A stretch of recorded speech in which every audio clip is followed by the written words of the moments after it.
Hi, girlies. Hi, bougies. Hi, bows.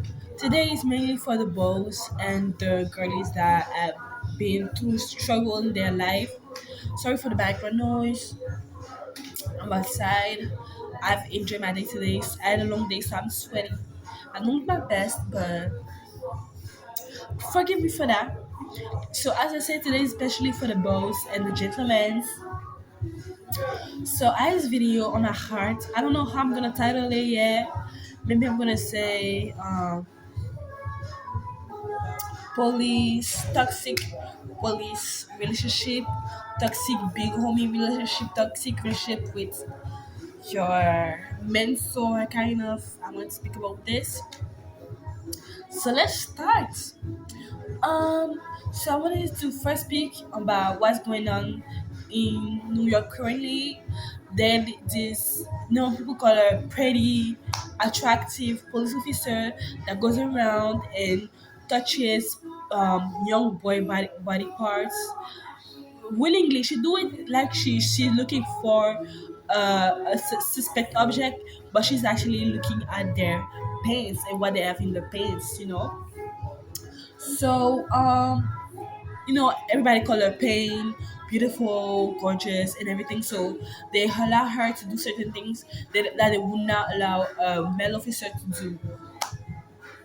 So if you don't know, I've been in New York for a few years, but I've left New York due to circumstances that I'm gonna get into in this video. I wanna be real in the channel. I wanna speak the real Romy. Now you're having the Romy. I done my camera on my computer, I have my phone, and I'm gonna film because I feel like it. And I'm somebody that I love to do things on a daily, love to do things when I have those in my mind, when they fresh my mind. Because when I live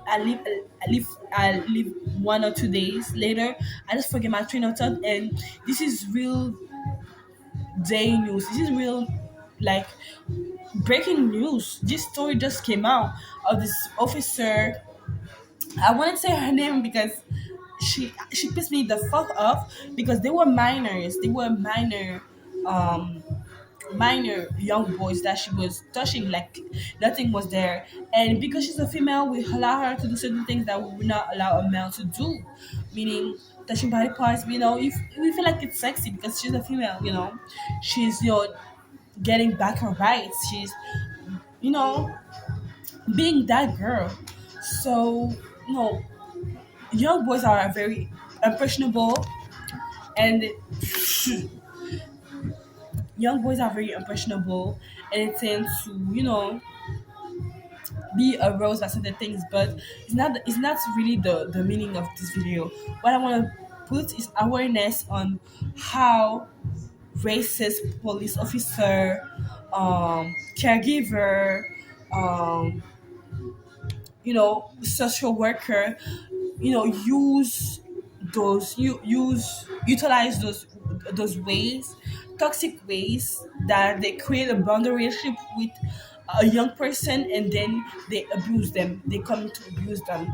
They abuse their power, their influence, their status, their degrees, their education, their knowledge, their help that they provide, just to then be deteriorating to the young person.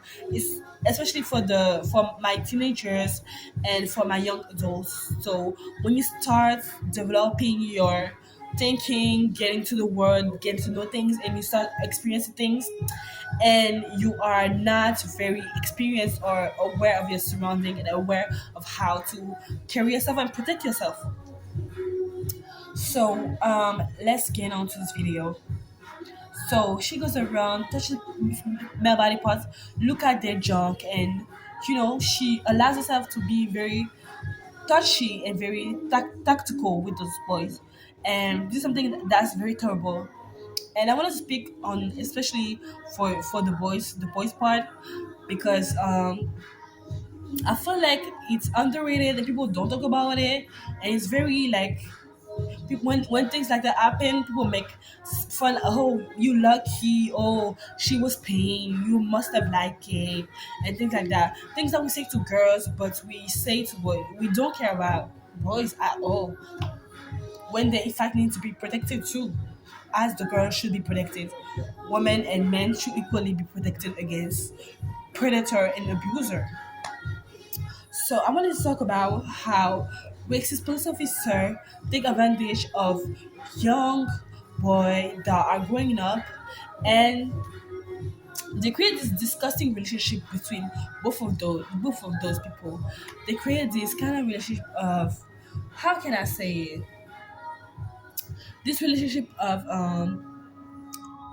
abuse, power abuse, you know.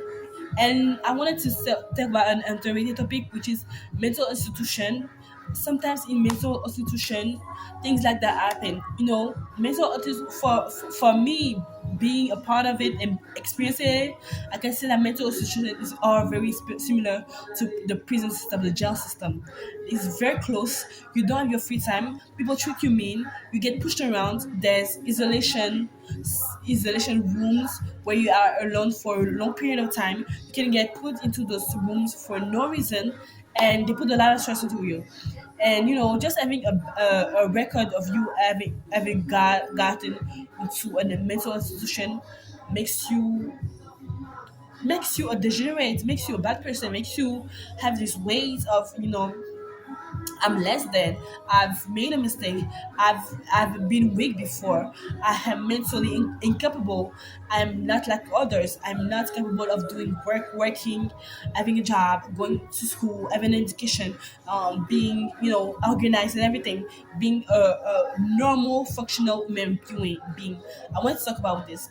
On my Snapchat, I'm gonna go deeper into it once I get my thoughts together, but I want to get to the less intense part here on YouTube because it's very important and you need to be aware of it. So, you know, I'm gonna speak about my experience, you know.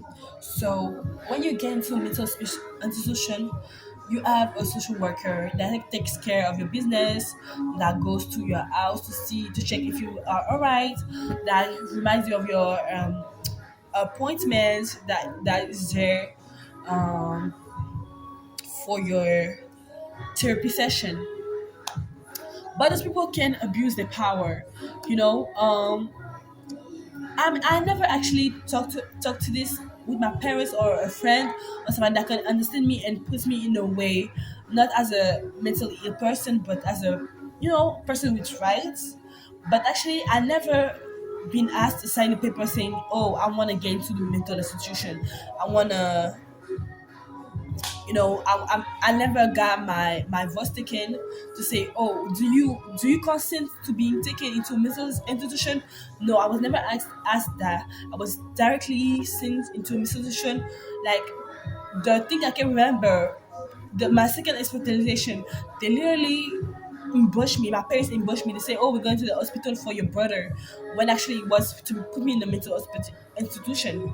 So I was, you know, my parents signed for me when I must have been like 20 years old. So I was an adult. Maybe I was 19, but I was an adult. I was not 18 years old. I was already an adult, but they still made the decision to put me in a mental hospitalization when nothing happened. I never screamed. I never got out of hand. It was all manipulated and faked just to empathize, just to empathize me and make me the bad person and make something like, you know, slow down my grind. I've always been a hardworking person. You know, I've always been I'm the type of person that always had a job since she was, you know, 18. I always had a job. I had a career. I had a path. I knew where I wanted to go.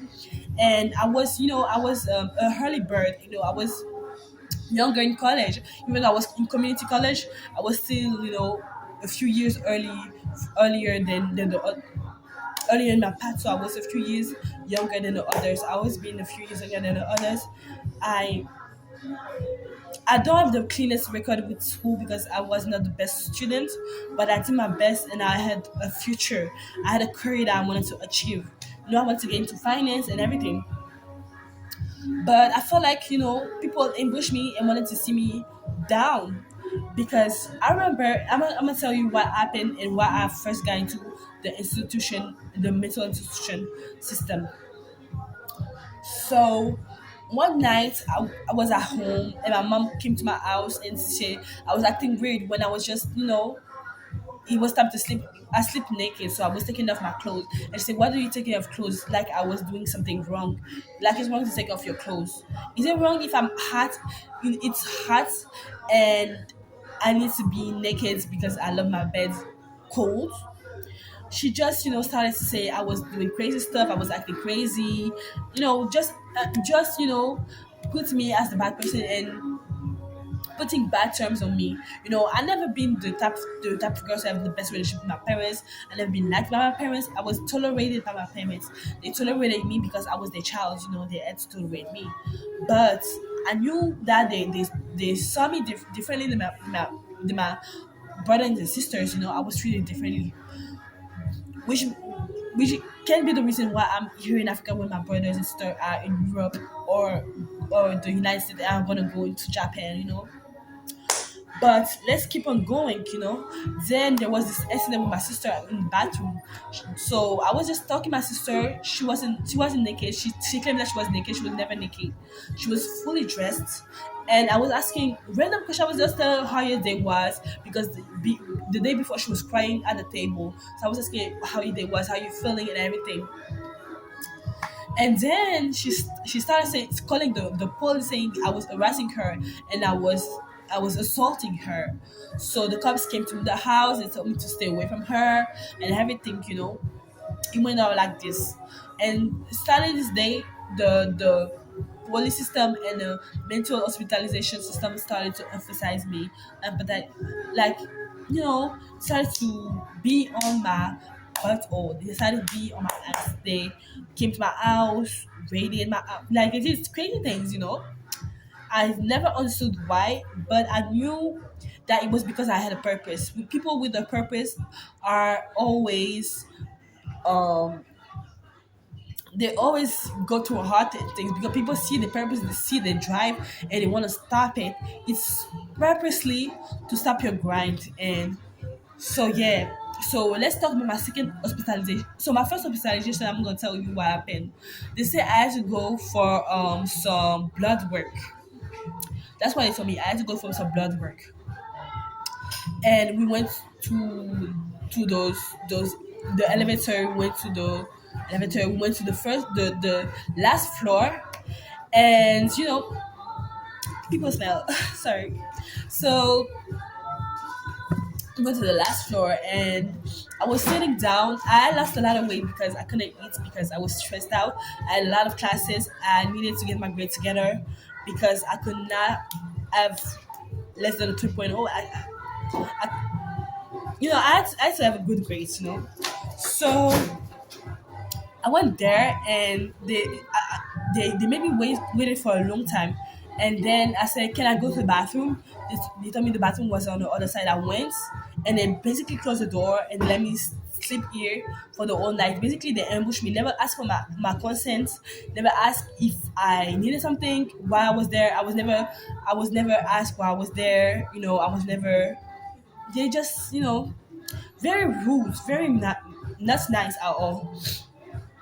So then after, I'm gonna talk about my second hospitalization. In this hospitalization, basically I was also ambushed by my parents, especially my father, and the care workers. So we went there, nothing wrong happened. We was just talking, family dinner, nothing crazy, no screaming, no crying, no yelling, no fights, nothing like this. Just regular. So okay, so boom, the thing happened. The very traumatic things that happened. I was, I saw my father say, "Follow me." He said, "Follow me." I go follow him in a other room, and in this room, he signed a form of consent saying that I need to be hospitalized, by force because of my character or something like that. And then, some women start touching me and stuff like that. So I scream, Daddy, I thought he was gonna help me get away from this crazy lady that stopped touching me for no reason without asking my consent. As a dad should do, as a provider should do, as a protector should do, a man of the family should do. What you want your dad to do, a real man to do. So no, it doesn't do that. It just stays away, and they put me on this like medical chair, medical bed. Those crazy house bed. They start strangling me. They start, attaching me on the bed, and they give me a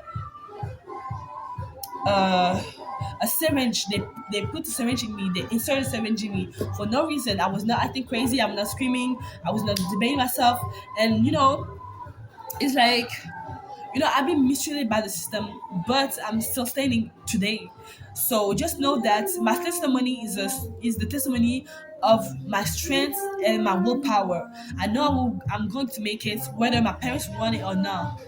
Is it is what being strong, resilient, animated by power, by willpower will do to you. You need to stay strong. Even though even if you have nobody in your life, you need to stay strong and stay resilient.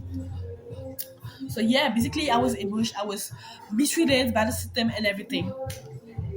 So yeah. And I also wanted to talk about, you know, um how certain men abuse the power when other men or other women are in a weaker state, and how they just take over, that person and take over the mental, just to put the power over it. So yes, basically I had crazy experience of me just speaking to my therapist, my psychiatrist, and then being taken to, and after the appointment, I'm thinking I'm going back home with my mother because the appointment went well. I was checking all the green points, and then because I was healthy, I was not mentally ill. I was very good physically. Um, I never really dealt with mental illness because I just dealt with outbreaks. That's all I've had in my life, but I never dealt with mental illness and mental disease or mental sadness and everything, depression. No, I was very healthy kid. I never had any difficulties with, even when there was psychiatrists in our school. They always let me go. I always had one or two appointments, and I was it. I never went. I never had a psychiatrist growing up. I never was detected with mental illness growing up. It was never a case. So yeah. So I think it was all fixed and prepared, just because my parents don't love me and they want to not push me enough and not make me follow my dreams. But now I'm gonna follow my dreams, whether they want it or not. I know it. So yeah, basically me speaking to my psychiatrist, thinking I'm going home, and then I don't remember what happened. I don't know if they give me drugs, or they do some things to me, or they manipulate me, or they make me forget with like there's so many things to make you forget. Like how I say that. Uh, Hypnosis. It made me forget with hypnosis. But I end up in a mental hospitalization for I don't know how many times. I'm just saying, if you are ever asked to go to a mental hospitalization hospital, say no. Say no. You can do it at home with your psychiatrist and you will be okay. There's no reason for you to there's no reason for you to go through that system. It's not good, and they don't take good care of you how you should. So, as an adult, you're supposed to give your consent, and nobody should ever tell whether or not you should go to mental hospitalization. And always say no, never go, because they don't do a good job. The system is not good. They're just here to keep you there for as long as you can, and you lose years of education. Like, focus on your education, your goals, and have a psychiatrist on the side, psychologist on the side, and talk to them. Therapist on the side, and talk to them. Let's have regular appointment with them, and that will be okay. You'll be good. Yes, so that's what I want to say. Give my experience and talk about the news that I just saw because it was really it was really bad, you know.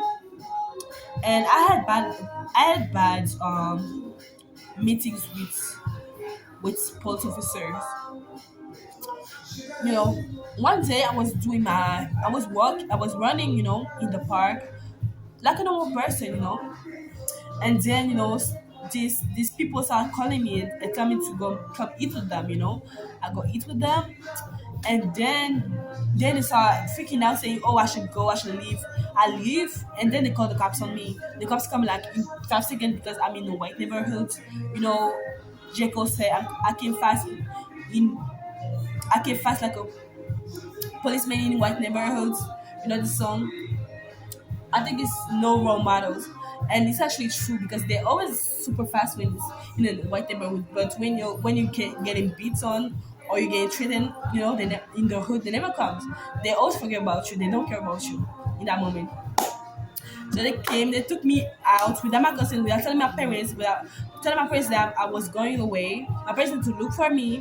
One they the one time they showed, you know, care for me, but you know what?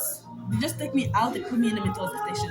I was mentally hospitalized for so many years, at least 3 to 4 years, or 2 to 4 years. I was hospitalized all the time. So, saying for me, if I made it out of this and I'm not hospitalized anymore, you can do it too.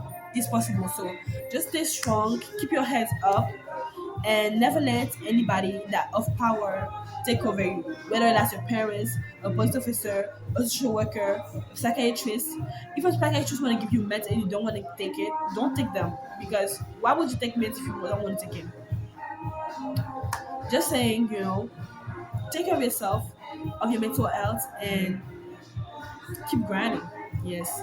So this video is over. Bye, girlies. Bye, bougies. Bye, bows. Bye, bells.